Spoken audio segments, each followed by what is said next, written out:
नमस्कार. आजच्या भागामध्ये आपण बघूया, इथे अर्जुन म्हणत असतो, की हे वाकणे यांचं खूपच जास्त विचित्र आहे.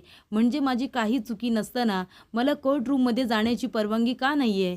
तेव्हा इथे सायली म्हणत असते, "सर, हे बघा तुम्ही आता जेवढं शांत डोक्याने विचार कराल ना, तेवढं चांगलं आहे. तुम्ही असं चिडचिड करून काही होणार नाही आहे. तुम्ही जेवढे शांत राहाल ना, तेवढा हा तिढा लवकरात लवकर सुटेल." तेव्हा चैतन्य म्हणत असतो, "आणि तू जर अशी चिडचिड केलीस ना अर्जुन, तर याचा काहीतरी उलटाच परिणाम होईल. तेव्हा आता आपण जेवढं शांत राहू तेवढं चांगलं आहे आपल्यासाठी." तेव्हा इथे अर्जुन आता कोर्ट रूममध्ये जाण्यासाठी आलेला असतो. तेव्हा बाहेर उभे राहिलेले पिऊन म्हणत असतात, की "मिस्टर अर्जुन सुभेदार, तुम्हाला आतमध्ये जाण्याची परवानगी नाही आहे, सॉरी." तेव्हा इथे साक्षी शिखरे येते आणि म्हणत असते, "आम्हाला आतमध्ये जाण्याची परवानगी आहे ना, कारण आम्ही कुठल्याही कोर्टामध्ये खोटे पुरावे सादर केलेले नाही आहेत." तर इथे आता साक्षी म्हणत असते, की "अर्जुन सुभेदार, द ग्रेट अर्जुन सुभेदार खोटे पुरावे सादर करता, म्हणूनच तुम्हाला आतमध्ये जाण्याची परवानगी नाही आहे. आता काय करणार आहात तुम्ही?" तेव्हा इथे महिपत म्हणत असतो, "अगं ए पोरी, अगं मेलेल्या माणसाला अजून किती वेळा मारणार आहेस? आणि तसंही तो पूर्ण स्मशानापर्यंत पोहोचलेला आहे. तेव्हा आता त्याला जास्त काही बोलू नकोस. काय त्याचा जीव घेणार आहेस की काय?" तेव्हा इथे महिपत शिखरे म्हणत असतो, "अर्जुन सुभेदार, मी सांगितलं होतं ना, मी एक ना एक दिवस बाहेर येणारच आणि आता तेच होणार आहे. आता जामिनावरती सुटतो की नाही बघाच तुम्ही." तेव्हा इथे साक्षी म्हणत असते, "अशी वाट लावते ना तुमची, की स्वप्नातसुद्धा कधी बघितली नसेल." तेव्हा इथे साक्षी जात असताना, "बाय चैतन्य गडकरी" असं म्हणून त्याच्याकडे रागाने बघतच जाते. तेव्हा इथे अर्जुनला खूप जास्त राग आलेला असतो. तेव्हा इथे सायली आणि चैतन्य दोघं जण त्याला शांत करण्याचा प्रयत्न करत असतात. तेव्हा इथे प्रताप काकांना कळत असते चैतन्याची आणि अर्जुनची मनस्थिती. तेव्हा प्रताप काका म्हणतात, "अर्जुन, तू ठीक आहेस ना बाळा?" तेव्हा इथे अर्जुन तर खूपच जास्त रागामध्ये असतो. तेव्हा सायली म्हणत असते, "बाबा, तुम्ही काळजी करू नका. मी आणि चैतन्य सर आम्ही दोघं जण आहोत ना यांच्याबरोबर. तुम्ही तरी आतमध्ये जा. काय माहिती ते साक्षी नवीन काय डाव खेळणार आहे ते." तेव्हा इथे आता जज साहेबसुद्धा कोर्टामध्ये हजर झालेले असतात. जज साहेब म्हणतात, की "ॲडव्होकेट पवार, तुम्ही आता ओपनिंग स्टेटमेंट द्या." तेव्हा इथे ॲडव्होकेट पवार आता उभे राहतात आणि म्हणत असतात, की इथे साक्षी शिखरेने आता चैतन्य गडकरी आणि अर्जुन सुभेदार यांच्यावरती असे आरोप केलेले आहेत, की दोघांनी खोटे पुरावे सादर करत महिपत शिखरे यांना जेलमध्ये पाठवलेलं आहे. तेव्हा इथे रविराज काका म्हणत असतात, की "ऑब्जेक्शन माय लॉर्ड, सगळ्यांनाच माहिती आहे, की कोर्टामध्ये साक्षी शिखरे हिने खोटे पुरावे सादर केले होते आणि ही केस महिपत वर्सेस इथे प्रताप सुभेदार अशी नाहीच आहे. या माझ्या वकील मित्रांनी आजची हेअरिंग कशासाठी ठेवली आहे ना, हेच फक्त बोलावं. इथे केस गोल गोल फिरवू नये."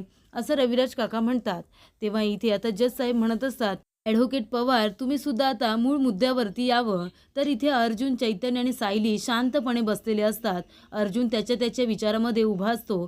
तेव्हा इथे ॲडव्होकेट जोशी आता जात असताना अर्जुनला बघतात आणि तिथेच थांबतात आणि म्हणत असतात, "काय मग अर्जुन सुभेदार, तुम्ही मला ओळखलत का? मी ॲडव्होकेट जोशी. आपण एका केसमध्ये भेटलो होतो." तेव्हा इथे अर्जुन म्हणतो, "माहिती आहे मला. 2 हेअरिंगमध्येच तुम्ही केस हारला होतात." तेव्हा ॲडव्होकेट जोशी म्हणतात, "आता माझ्यासमोर लढण्यासाठी द ग्रेट अर्जुन सुभेदार असतील, तर मी ही केस कशी काय जिंकणार होतो?" तेव्हा आता अर्जुनला खूपच जास्त राग येत असतो. तेव्हा इथे ॲडव्होकेट जोशी म्हणत असतात, "तुम्हाला आता ॲडव्होकेट म्हणू की नको असं मला वाटते, कारण तुमची वकिली आता धोक्यात आलेली आहे. तुमच्याकडे आता किती दिवस वकिली राहते काय माहिती." तेव्हा चैतन्य म्हणत असतो, की "ॲडव्होकेट जोशी, आता हे सगळं बोलायची वेळ आहे का?" तेव्हा ॲडव्होकेट जोशी म्हणत असतात, "मग कधी बोलायची वेळ आहे? जेव्हा ॲडव्होकेट सुभेदार यांच्या हातातून वकिलीची सनद जाईल तेव्हा. तेव्हा हे सगळं बोलायची वेळ येईल का?" तेव्हा सायली म्हणत असते, "हे बघा, मी तुमच्यासमोर हात जोडते. प्लीज तुम्ही आता इथे काही वाईट साईड बोलू नका. एखाद्याच्या दुखण्याला असं नख लावू नका. तुम्ही प्लीज इथून जा, मी तुमच्यासमोर हात जोडते." तेव्हा इथे आता ॲडव्होकेट जोशी म्हणत असतात, "अरे रे! द ग्रेट ॲडव्होकेट अर्जुन सुभेदार यांची बाजू मांडण्यासाठी आता त्यांच्या बायकोला समोर यावं लागतंय, याला काय म्हणायचं?" तेव्हा अर्जुनचा आता रागावरचा ताबा सुटतो आणि तो लगेचच जोशी यांची कॉलर पकडतो आणि त्यांना खिडकीमध्ये आता नेऊन ठेवतो आणि म्हणत असतो, की "सोडू तुम्हाला आता खाली? आता आहे का काही बोलायची हिंमत?" तेव्हा इथे अर्जुनने त्यांचा कोट पकडून आता खिडकीतून बाहेर टाकण्याचा त्याचा प्रयत्न असतो, कारण त्याला खूपच जास्त राग आलेला असतो. तेव्हा सायली, चैतन्य अर्जुनला थांबवण्याचा प्रयत्न करत असतात. सायली इथे अर्जुनला म्हणत असते, "अहो सोडा ना त्यांना." तेव्हा अर्जुन म्हणत असतो, की "आता काही बोलायचं आहे का? आहे का तेवढी हिंमत तुझ्यामध्ये?"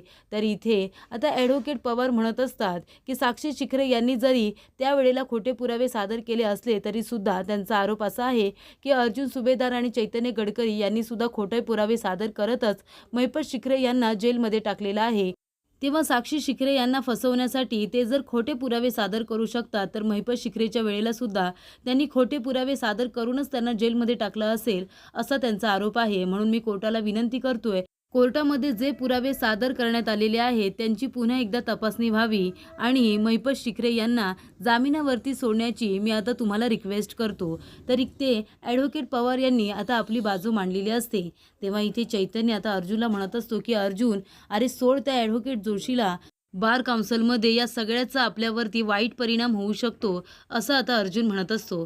तेव्हा इथे अर्जुन काही कुणाचं ऐकायला तयार नसतो. तो ॲडव्होकेट जोशीला आता वरून सोडण्याचाच प्रयत्न करत असतो. सायली खूप घाबरते आणि म्हणते, अहो सोडा त्यांना, बघा माझी शपथ आहे तुम्हाला.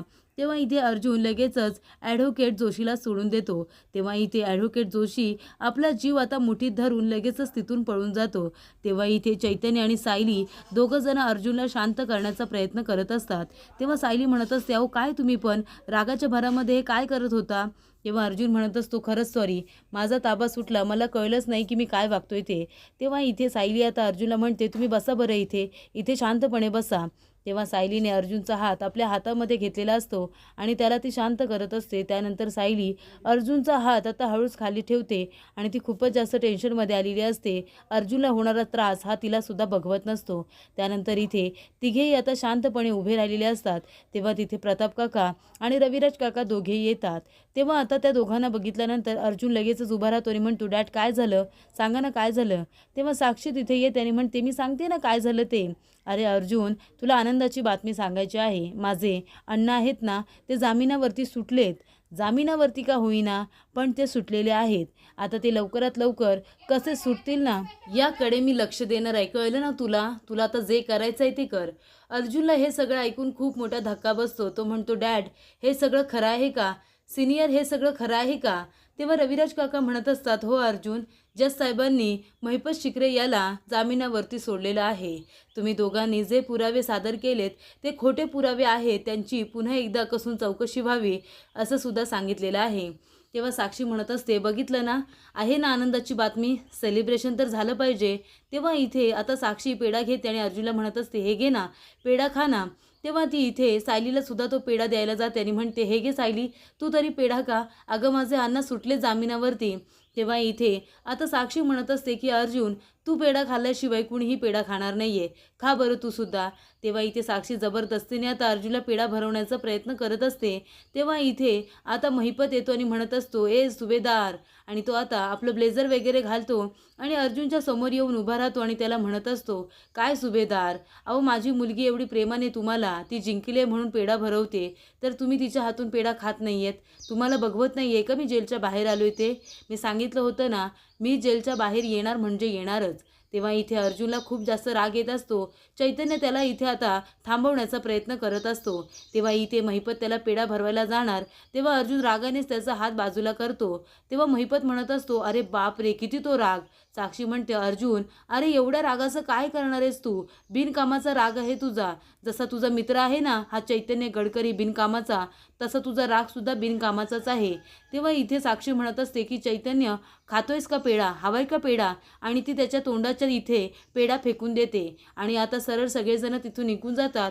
तेव्हा इथे सायली, अर्जुन, चैतन्य तिघांनाही खूप जास्त राग आलेला असतो. तर पूर्णाजी आता अर्जुनची वाट बघत दारामध्येच उभी राहिलेली असते. कल्पना म्हणत असते, पूर्णाई किती वेळ तुम्ही इथेच उभे राहणार आहात? ते सगळेजण येतील ना, चला तुम्ही आतमध्ये. तेव्हा पूर्णाजी म्हणते, नाही, कोर्टात काय घडले हे मला कळल्याशिवाय मी काही आता इथून हलणार नाही आहे. तेव्हा आता सगळेजण घरी आलेले असतात. तेव्हा कल्पना म्हणते, काय झालं, तुम्ही सगळेजण एवढे टेन्शनमध्ये का दिसताय? तेव्हा इथे पूर्णाजी म्हणत असते की प्रताप, त्या महिपतने तुझ्यावरती कोर्टामध्ये काही आरोप वगैरे तर केले नाही आहेत ना? तेव्हा प्रताप काका म्हणतात, नाही असं काही झालेलं नाही आहे. पण तेव्हा चैतन्य म्हणत असतो, तो महिपत शिखरे जामिनावरती सुटलेला आहे. तेव्हा कल्पना म्हणते, म्हणजे तो जामिनावरती सुटला? आपण तरी केस जिंकलो होतो ना, सगळे पुरावे सुद्धा सादर केले होते, मग आपण ही केस हरलो का अर्जुन? तेव्हा इथे अर्जुनला हे सगळं ऐकून अजूनच त्रास होत असतो. एवढी मेहनत करून सुद्धा तो महिपत शिकरे जामिनावरती सुटलाच कसा, असा त्याला आता प्रश्न पडलेला असतो. तेव्हा अर्जुन रागाच्या भरामध्ये आता आपल्या रूममध्ये निघून जातो.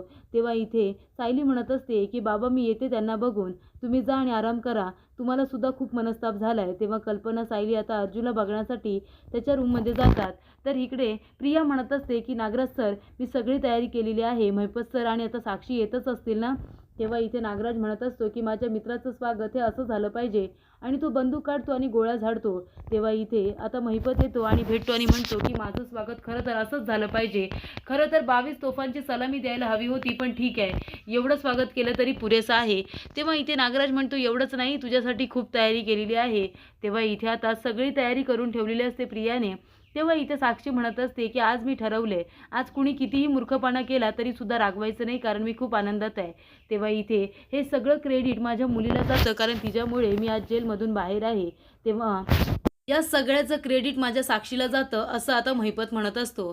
तर इथे सायली म्हणत असते अहो दरवाजा उघडा ना. तेव्हा कल्पना सुद्धा म्हणत असते अर्जुन दरवाजा उघड रे. अर्जुनला खूपच जास्त त्रास होत असतो. तेव्हा इथे सायली म्हणत असते तुम्ही कशाला स्वतःला इतका त्रास करून घेताय, आणि रूममध्ये बंद राहून काय करणार आहात तुम्ही. तेव्हा कल्पना म्हणत असते अर्जुन हे बघ बाळा, आम्हाला आतमध्ये तरी घे रे. तेव्हा अर्जुन म्हणत असतो की मम्मा मला कुणाशी काहीच बोलायचं नाही आहे, मला थोडा वेळ फक्त एकटं राहायचं आहे. तेव्हा सायली म्हणत असते आई राहू दे त्यांना थोडा वेळ एकटं, ते म्हणतायत ना त्यांचा राग शांत झाला ना की ते स्वतः दरवाजा उघडतील, आपण नको त्यांना त्रास देऊया, चला आपण खाली जाऊया, असं सायली म्हणते. तर पुढील भागामध्ये आपण बघूया. इथे आता बार काउन्सिल बसलेली असते, त्याच्यामध्ये ॲडव्होकेट आता अर्जुन सुभेदार आणि चैतन्यला म्हणत असतात की हे बघा अर्जुन सुभेदार आणि चैतन्य गडकरी, तुम्ही साक्षी शिकरेवरती जे काही आरोप करताय ना ते तुम्हाला सिद्ध करावे लागणार आहे, ते सुद्धा पुराव्यांसकट, आणि जर तुम्ही हे नाही करू शकलात तर तुमच्यावरती कठोरमध्ये कठोर काहीतरी ॲक्शन घेतली जाईल. तेव्हा अर्जुन म्हणत असतो मला असं वाटतंय तुम्ही तुमचा निर्णय आधीच घेतलेला आहे. तेव्हा इथे आता अश्विनी न्यूज लावतो, त्याच्यामध्ये चैतन्य म्हणत असतो की हे साक्षी प्रकरण जे काही आहे ते माझं आणि साक्षीचं आहे, त्याच्यामध्ये अर्जुन सुभेदार याचा काहीही संबंध नाही आहे, त्याच्यामुळे त्याला या सगळ्या प्रकरणातून बाजूलाच ठेवायला हवं, असं अर्जुन आता पत्रकारांच्या समोर बोलत असतो. ही बातमी ऐकून अर्जुनला खूप मोठा धक्का बसतो.